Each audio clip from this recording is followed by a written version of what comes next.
SMA, SMK seluruh Indonesia gitu ya, bersama tim di pusat kurikulum. Jadi saya kerjanya sama kayak ibu-ibu kerja di dapur, cuma bedanya saya dapur kurikulum gitu ya. Kemudian saya menjadi atase pendidikan dan kebudayaan di Filipina dari tahun 2017 sampai 2020. Jadi begitu 2020 saya pensiun dan kemudian Januari saya masuk menjadi dosen di Unpam karena tidak jauh dari rumah saya. Apa yang akan saya sharing dengan ibu-ibu? Pertama adalah di Filipina itu mereka sangat tertib. Tertib bagaimana? Mereka ketika akan masuk ke mall, dia rela antri sampai kilometer, 1 kilometer sampai 2 kilometer hanya untuk masuk ke dalam mall. Kemudian mau naik ke angkot gitu ya. Di sana malah angkotnya lebih jelek daripada kita. Karena dia angkotnya itu adalah warisan dari Perang Dunia Kedua. Jadi dulu dia adalah pangkalan udaranya Amerika di Filipina. Dia menggunakan jeep yang disebut istilahnya jeepney. Isinya hanya 12 orang. Nah itu adalah angkutan dia sekeliling kota kemanapun gitu ya. Tetapi kalau sudah keluar kota ada bus. Nah ketika akan naik jeepney yang hanya 12 orang, padahal yang naiknya lebih banyak, mereka bersedia antri. Bahkan ketika hujan lebat pun dia antri tanpa ada yang pernah mau berdesak-desakan gitu ya. Kemudian anak-anaknya bagaimana? Anak-anaknya juga mau antri. Ketika saya ke sekolahan di sana satu kelas 75 orang. Mengapa? Karena pemerintahnya terlalu miskin untuk membangun sekolah gitu ya. Kalau ada sekolahan pun itu adalah bantuan dari luar negeri.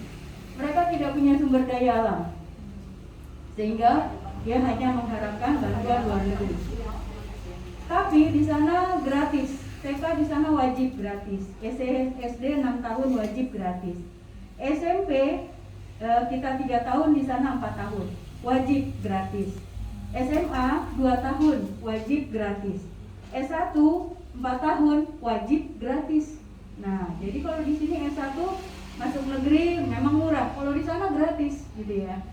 Kemudian apa yang saya akan ceritakan ketika 75 orang satu kelas akan ke kantin misalnya. Karena banyak satu sekolah itu muridnya, kantinnya kecil dan kantinnya sama seperti yang dulu pernah kita kembangkan, kantin kejujuran. Jadi begitu masuk, langsung uangnya masuk ke mall. Tetapi saya pernah menjadi konsultan di KPK, Komisi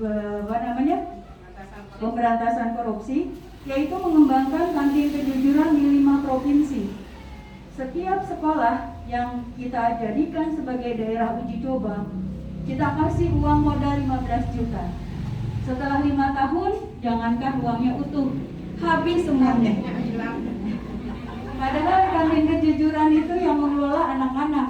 Pertanyaan saya, masa anak SD bisa sampai habis 15 juta? Masa anak SMP? Kalau anak SMA oke lah, mungkin yang ini catatnya enggak dan seterusnya ya, mungkin pencatatannya. Tapi anak SD gitu ya. Dan itu salah satunya adalah di Provinsi Jawa Barat di Bandung gitu ya. Setelah 5 tahun nggak ada uangnya balik sama sekali ke KPK. Nah kalau di sana tetap dengan kantin kejujuran, ketika akan masuk ke kantin mereka antri, nggak ada yang berebut seperti kita. Begitu teng, hore gitu kan, nggak ada. Mereka tertib antri keluar kelas dan menuju ke kantin. Sampai di ruangan, yaitu di halamannya juga tidak luas. Mereka seperti kayak ular gitu ya, muter sana begitu, saking antri tertibnya gitu ya. Begitu masuk, saya bilang, ini kantinnya nggak cukup nih, muridnya banyak kan. Tapi mereka dengan tertib masukkan uang, kemudian beli makanan apa, kemudian mereka cari tempat duduk, yaitu kalau nggak ada tempat duduk di bawah pohon. 15 menit, gitu kan, masuk lagi. Masuklah mereka semua. Pasti tidak ada semuanya yang bisa makan kan? Kemudian saya tanya, kamu tadi tidak makan, terus gimana? Pasti akan lapar kan?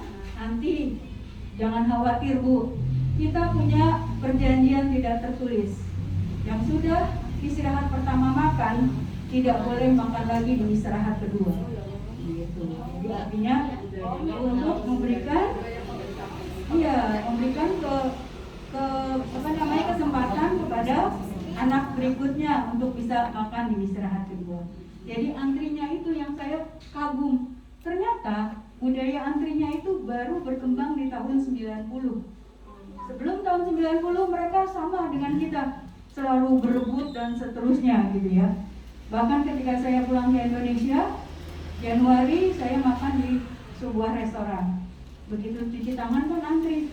Tiba-tiba ada ibu-ibu yang nyelak saya, "Bu, antri Bu." Ya ibunya aja melet, masa saya yang saya kan nungguin yang di depan, saya bilang, "Ya udah silakan Ibu." Lah, saya nggak bisa begitu karena saya udah terbiasa antri gitu kan. Akhirnya ketika tahun 90 dia menyadari kalau tidak antri maka yang berakibat akan lebih lambat karena saling berebut. Kedua juga akan terjadi pertengkaran gitu ya, Bapak Dokter. Kalau saya nggak marah, ibunya itu ya dia akan terus begitu kan gitu ya. Nah akhirnya mereka kesadaran secara nasional yaitu harus antri. Jadi kalau ada yang nyelak gitu ya, diantri dimanapun, langsung yang di depannya mencomot kepalanya. Ya, kamu antrinya harus dari belakang gitu kan. This is my way gitu kan. Jadi dianya semua punya kebijakan dari tahun 90 dan itu tetap berlangsung sampai saat ini gitu ya. Jadi artinya kesadaran untuk budaya antri. Kedua, budaya sopan santun. Mohon maaf Ibu dan Bapak, katanya Indonesia orang yang santun gitu ya, orang yang sopan.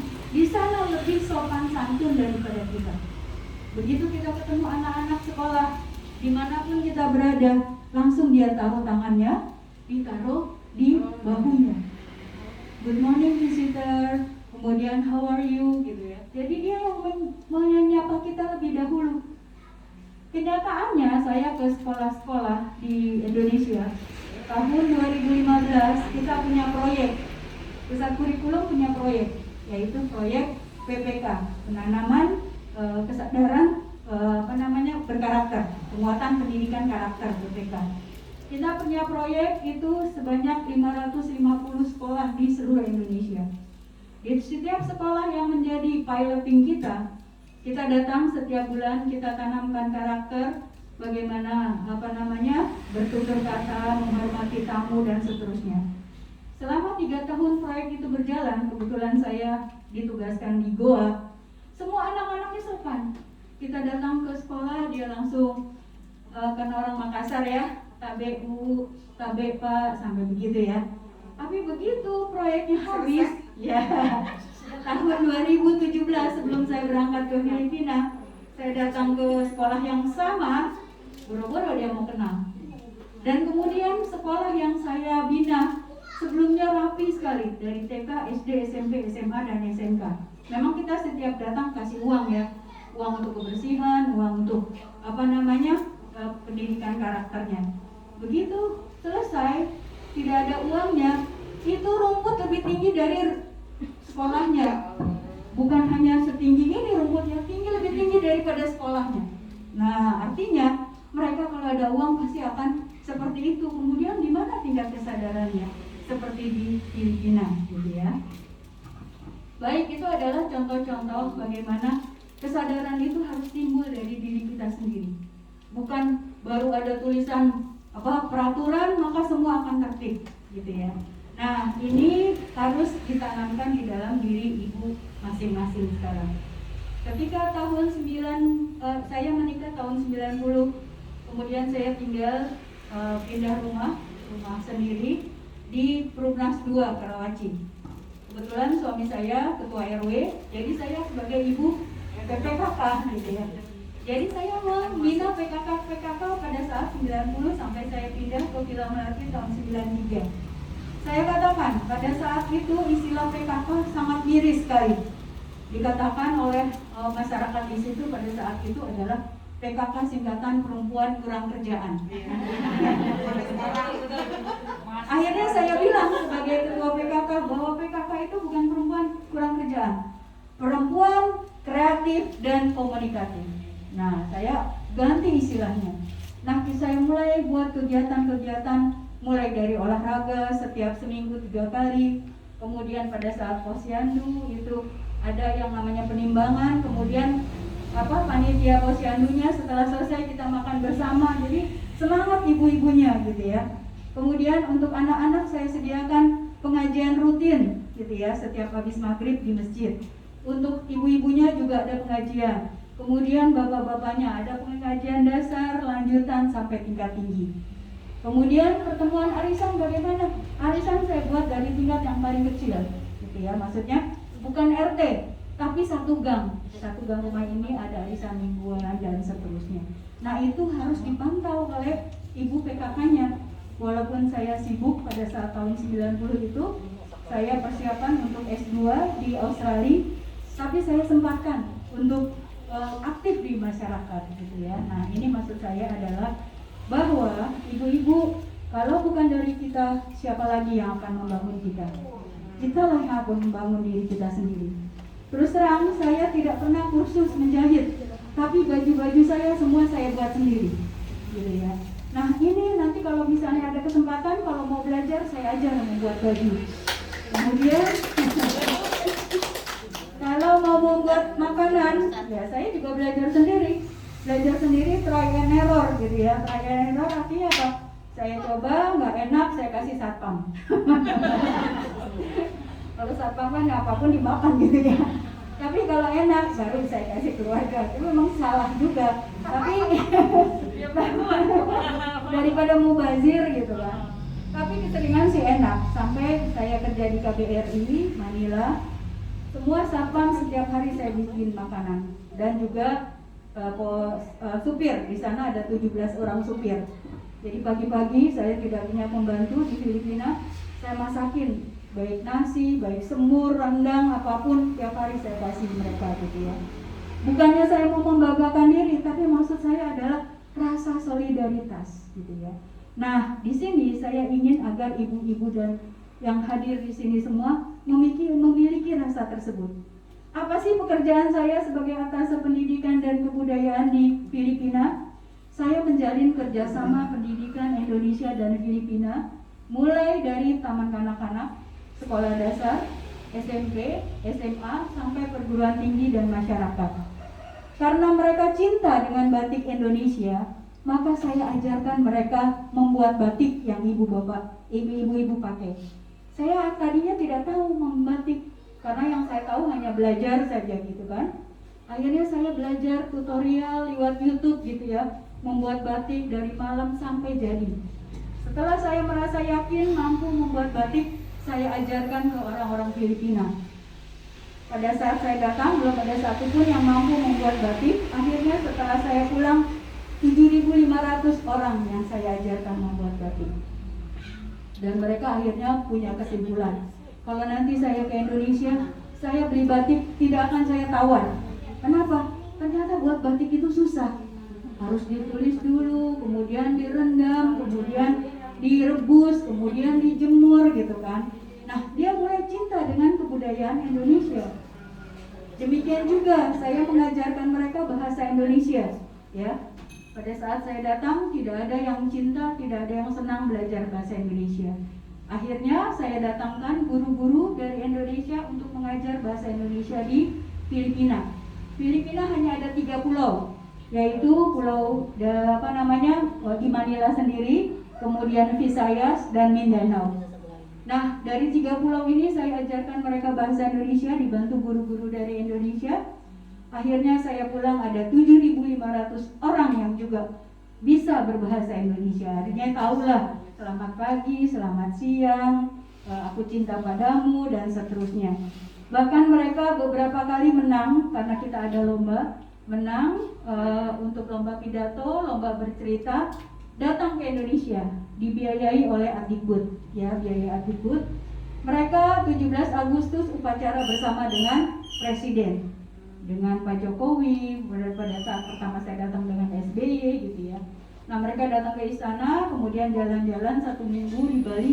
Pulang mereka akan cerita, oh ternyata Indonesia itu indah, bagus, dan sebagainya gitu ya.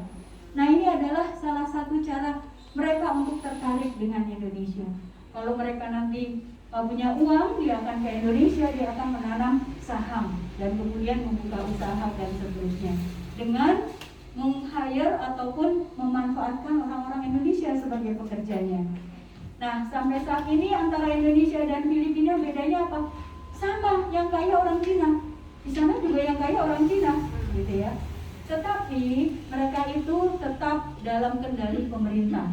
Jadi artinya, kalau kita ini, saya nggak tahu ya, kalau saya nggak mau bilang bahwa kita tidak terkendali, kita tetap terkendali juga. Tapi kalau di sana dia punya komitmen, kalau dia buka perusahaan, maka dia tidak boleh membawa orang Cina ke Filipina, gitu ya. Bahkan orang Cina yang tidak punya surat disuruh pulang balik ke Cinanya, dan kemudian di bandara kalau dia tetap bersikeras nggak mau pulang dipukulin di bandara, gitu ya. Jadi artinya bahwa dia harus aturan yang ada yang kuat untuk membela dari pribumi masing-masing. Banyak sekali cerita saya yang mudah-mudahan yang paling utama adalah bahwa dimanapun kita berada, kita cintai apa yang kita miliki. Kalau orang Padang punya pepatah, di mana bumi dipijak, di situ langit dijunjung, gitu ya. Jadi artinya ketika saya ke Amerika, ke Rusia, Abu Dhabi, Inggris dan sebagainya, di situ kita mempelajari berbagai budaya. Yang paling saya kagum adalah ketika di Rusia, ada satu masjid yang didirikan oleh Presiden Soekarno. Masjid pertama di Rusia didirikan oleh Soekarno, yang tadinya itu adalah mall, gitu ya, mall, kemudian akhirnya bangkrut dan kemudian dijadikan masjid. Nah, itu masjid pertama di sana, gitu ya. Jadi kalau dikatakan kalau Rusia itu adalah komunis, dia tetap percaya kepada Tuhan, gitu.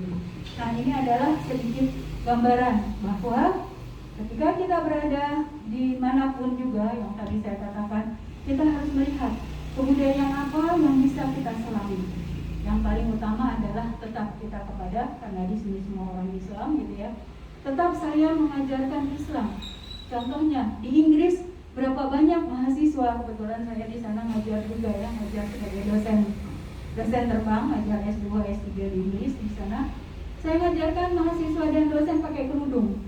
Mengapa? Karena ketika saya di Inggris, udara lagi dingin, minus 15 derajat. Mereka kedinginan, saya bilang pakai kerudung anget loh. Akhirnya saya pulang, kerudung saya habis karena saya bagi-bagi, gitu ya. Demikian juga ketika saya di Amerika, saya juga sebagai dosen terbang di sana, walaupun saya bukan dosen, gitu ya. Pada saat itu belum dapat EIDN. Saya ngajar di sana dan mereka tertarik, gitu ya. Apalagi orang-orang Yahudi di Amerika itu, mereka tertarik. Itu juga sebenarnya dari kecil harus pakai hijab, dia bilang gitu kan. Orang-orang Yahudi itu bilang kita wajib pakai hijab, cuma karena kita sudah berbaur dengan yang lain, gitu. Coba ajarin pakai kerudungnya seperti apa. Nah, ini adalah merupakan bagaimana kita bersosialisasi dimanapun kita berada. Disitulah kita harus bisa menunjukkan identitas kita. Jangan malah kita terbawa arus mereka, gitu ya. Baik, mungkin sudah panjang lebar sekali. Nanti kalau ada pertanyaan, silakan mengajukan pertanyaan. Saya tutup. Wabillahi taufiq wal hidayah. Wassalamualaikum warahmatullahi wabarakatuh.